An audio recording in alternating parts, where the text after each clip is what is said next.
Today, the Great Reversal continues.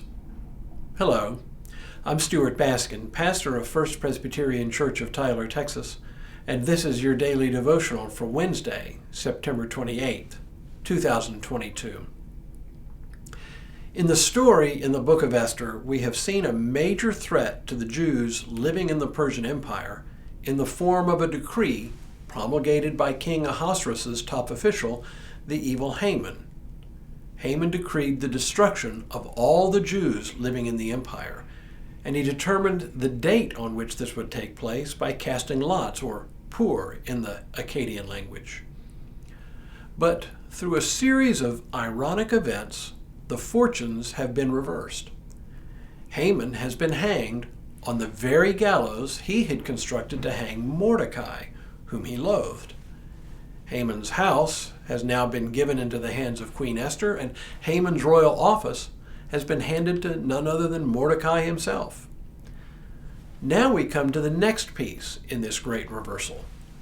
Since Haman's decree concerning the destruction of the Jews was a royal decree, it could only be reversed by another royal decree. But since Ahasuerus has given to Mordecai the authority to promulgate such a decree, Mordecai wastes no time in publishing the new orders. That's where we pick up the story.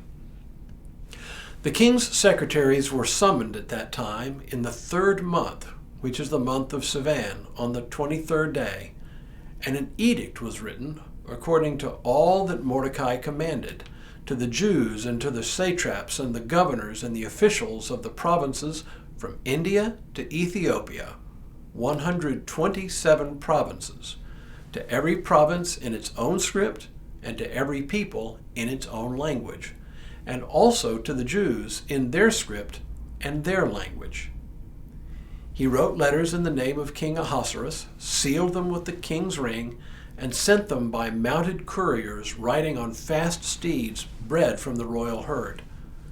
By these letters the king allowed the Jews who were in every city to assemble and defend their lives, to destroy, to kill, and to annihilate any armed force of any people or province that might attack them with their women and children, and to plunder their goods on a single day throughout all the provinces of King Ahasuerus, on the 13th day of the 12th month, which is the month of Adar.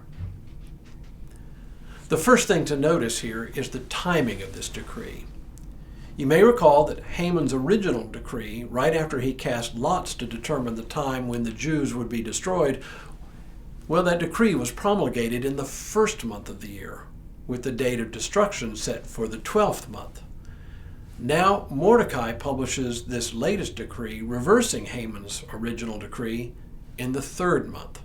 So already 2 months have passed, and there are only 9 to go.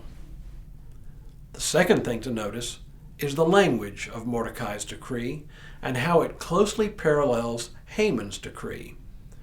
Not only is Haman's decree reversed, but now the Jews are authorized to defend themselves against anyone still bent on their destruction, and the specific language exactly replicates the language of Haman's decree, authorizing the Jews to, quote, destroy, to kill, and to annihilate any group that still insists on doing them harm.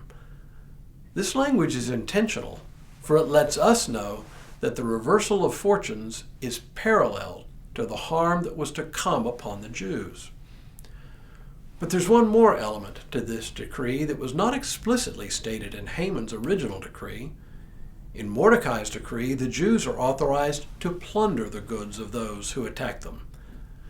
But this element of plundering was almost certainly implicit in Haman's decree, for we have seen how the goods of those condemned were routinely confiscated and given to others in the ancient world.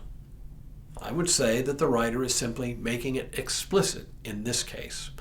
And as we'll see tomorrow, this element does indeed come into play, though in a surprising way.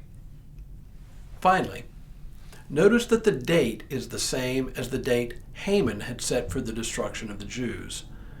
Now the date that had been set by the casting of lots, or pur, will be the day when the Jews will defend themselves against their enemies throughout the empire.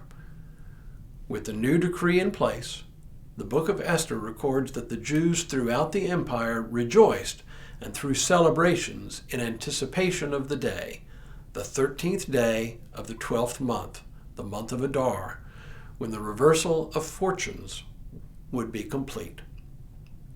When we return tomorrow, we'll see how it turns out.